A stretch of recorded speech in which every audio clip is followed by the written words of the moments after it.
Terus selanjutnya yang perlu diperhatikan dari homepage ini search intent. Nah, search intent ini gini, keinginan Google. Misalnya saya menampilkan resep bakso, ya pas saya menampilkan resep bakso, otomatis yang keluar cara buat bakso, terus resep bakso ya. Nggak ada tuh yang namanya kalau kita cek resep bakso di sini tuh jual resep bakso. Nah itu bukan yang diinginkan oleh Google. Nah search intent itu gitulah gampangnya. Terus kita misalnya cek Apple, apa yang diinginkan Google di kata kunci Apple. Ternyata Apple perusahaan nih, Apple handphone ya, tuh Apple Incorporation tuh ya, bukan Apple buah. Padahal Apple juga bisa buah kan. Nah gitu, pas kita kecet Apple fruit baru buah, itu namanya search intent. Termasuk buying keyword jual beli. Kalau misalnya jual rumah, jual ini, otomatis istilahnya itu entah itu review rumah atau berhubungan dengan jual beli, bukan bagaimana caranya membeli rumah gitu. Intinya gitu. Jadi teman-teman mesti tahu. Jadi nanti bisa menempatkan kata kunci sesuai dengan tempatnya. Yang belum tahu keyword itu kata kunci ya. Kata kunci itu ini nih yang diketikin di search box Google. Oke. Ya, next reset keyword. Ini penting juga nih bagian dari homepage reset keyword. Reset keyword teman-teman bisa pakai Uber Suggest yang gratisan ya. Mau pakai Ahrefs atau Semrush boleh yang berbayar. Nah ini nih yang Mailmail yang gratisan nih. Intinya sih gini, reset keyword itu mencari volume pencarian, misalnya kata kunci Uber Suggest ada 100.000 orang yang nyari, terus persaingannya gimana di situ. Nah begitu ya. Intinya sih kesuksesan riset keyword ini mencari kata kunci dengan volume pencarian tinggi tetapi persaingannya sedikit, sehingga peluang untuk berada di halaman pertama Google semakin tinggi. Itu intinya. Kayak kadang riset keyword ini makan waktu juga. Oke, itu ya dari riset keyword. Selanjutnya ada konten ya, konten dan landing page ya. Saya samain aja ya, harus satu paket ya. Konten itu atau landing page buat yang dagang-dagang kan biasanya pakai landing page tuh di awal. Nah di teman-teman di landing page ini saya bahas di landing page nya dulu ya. Usahain ada judul landing page nya apa, misalnya jual obat ini atau brandnya ya, nama websitenya. Terus sertakan kata kunci di deskripsi. Deskripsi biasanya kalau pakai WordPress itu di apa, misalnya teman-teman install Yoast atau RankMath atau All-in-One SEO Pack, itu ada kolom khusus buat nampilin deskripsi. Nah deskripsi ini jangan lupa cantumin keyword ya. Di judul ada keywordnya, di deskripsi ada keyword, di URL flag atau permaling ya. Jangan lupa tertera keyword itu sendiri di first paragraph awal. Cuma kalau landing page ini agak kurang berlaku ya paragraf awal. Yang penting di landing page ini masuk kata kunci, terus jelas apa yang mau dijual ya, tentang apa landing page itu atau sales page ya. Heading ini opsional, di landing page perlu nggak perlu. Out gambar, nah gambar, kalau gambar itu kan biasanya suruh masukin tuh alt textnya ya. Alt textnya itu masukin yang ada kata kuncinya. Maksudnya alt text ini bisa teman-teman tulis keyword atau judul halamannya tapi mengandung keyword intinya. Linking internal atau external linking di landing page perlu nggak perlu, tapi kalau landing page perlunya linking aja ya, internal link aja ya, internal link ke sesama, misalnya ke halaman testimoninya lah atau ke halaman aboutnya, halaman apa. Nah itu internal link. External link yang merujuk ke halaman keluar, nggak perlu sih kayaknya kalau landing page. Terus keywordnya disebar ke sepanjang konten ya, entah itu ada di halaman pertama, tengah-tengah atau di mana-mananya ya. Terus kita artikel nih. Nah kalau artikel di Blogger gini nih, misalnya ini saya contoh artikel yang gak SEO ya, gak SEO homepage. Kita bakal lama nih bahas di ini nih. Salah kata kuncinya saya udah nemu cara menghasilkan uang. Nah, cara menghasilkan uang nih saya taruh di judul, di permaling nih cara menghasilkan uang ya. terus di awal paragraf harusnya ada. Misalnya ini nih, teman-teman sering nggak ngeliat artikel yang kayak gini nih, misalnya pernah ketemu nggak? Sering ya, jadi judulnya duluan di awal, nah, terus baru paragraf. Nah dia ngakalin gimana caranya biar keyword ini masuk di paragraf pertama. Nggak apa-apa pakai kayak gini, nggak apa-apa. Atau mau diacak gitu, dikreasikan dengan kata-kata yang di kalimat awal, nggak apa-apa ya. Itu yang di paragraf awal, jadi menempatkan keyword di paragraf awal ya. Di deskripsi misalnya kalau blogger ada di sini ya, deskripsi penelusuran. Sebelumnya jangan lupa aktifin dulu ya di kolom deskripsi di settingnya. Dan di sini ada juga nih cara, harusnya ya, cara menghasilkan uang secara online. Oke, kalau teman-teman mau ngaktifin deskripsi di setting ya, saya contohin ke blogger aja dulu ya, karena penonton ini banyak pengguna blogger di sini nih. Di mana sih? Nah, tag meta awalnya kan gini nih cara default ya. Kita ini, nah deskripsi penelusuran ini yang di setting deskripsi untuk homepage. Nah kalau ini udah kebuka, nanti setiap postingan otomatis bisa kebuka ininya nih, atau di deskripsi penelusuran ya. Nah ini bisa disertain keyword sekali aja ya, jangan, pokoknya sekarang keyword tuh nggak terlalu density-nya, jumlahnya nggak terlalu pengaruh, mau disebar di mana nggak terlalu pengaruh. Tapi kalau saya sih masih menitik beratkan pada di paragraf-paragraf awal lah itu ya.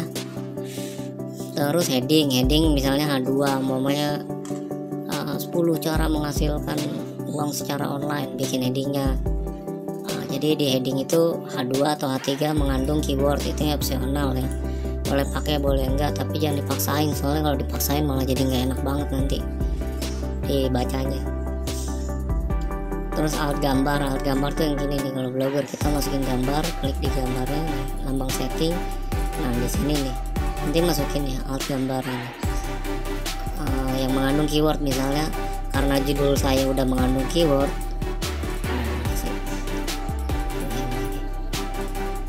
karena judul saya udah mengandung keyword, makanya saya mau masukin judul aja dah ke dalam gambar, nggak apa-apa ya. Teks alternatif di teks judul samain aja, oke, perbarui. Nah itu alt teks ini gunanya nanti misalnya gambarnya nggak muncul nih karena berat umpamanya atau jaringan internet lelet, nanti yang muncul teks gambarnya aja, tulisannya doang. Itu linking ini teman-teman pernah baca nggak ya, misalnya ada di blog, di kayak baca juga atau apa gitu, intinya sih ya begitulah, satu link yang mengarah ke link lain di halaman lain di web kita sendiri, jadi antar halaman di web itu sendiri. Sebaliknya kalau external linking itu kayak ngebuat backlink ya, artinya link kita merujuk ke link keluar. Nah dua-duanya ini bisa penting bisa enggak. Penting kalau relevan, kalau bisa dimasukin, karena internal linking ini banyak yang nyaranin ya, pakar SEO juga nyaranin ya, terutama internal ya. Jadi gimana caranya kita merujuk halaman lain yang relevan. Nah kalau banyak yang ngerujuk itu tandanya halaman tersebut penting gitu ya. Dan bisa juga menaikkan peringkat di halaman yang kita tuju gitu. Misalnya baca juga cara menghasilkan uang secara online, terus besok saya nulis lagi cara menghasilkan uang secara offline. Nah dari artikel ini saya bikin baca juga cara menghasilkan uang secara offline gitu.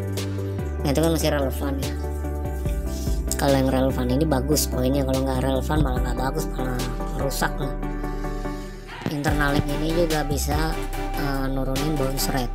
Apa itu bounce rate? Bounce rate itu pantulan ya. Jadi salah satu faktor penilaian Google di ranking yang di SERP itu adalah bounce rate. Ini banyak orang nggak sadar. Jadi misalnya kita ngelihat salah satu artikel nih, kita buka, terus kita di Google nih kita buka ya, terus kita mental lagi, nah itu bakal naikin bounce rate yang tinggi itu nggak bagus ya buat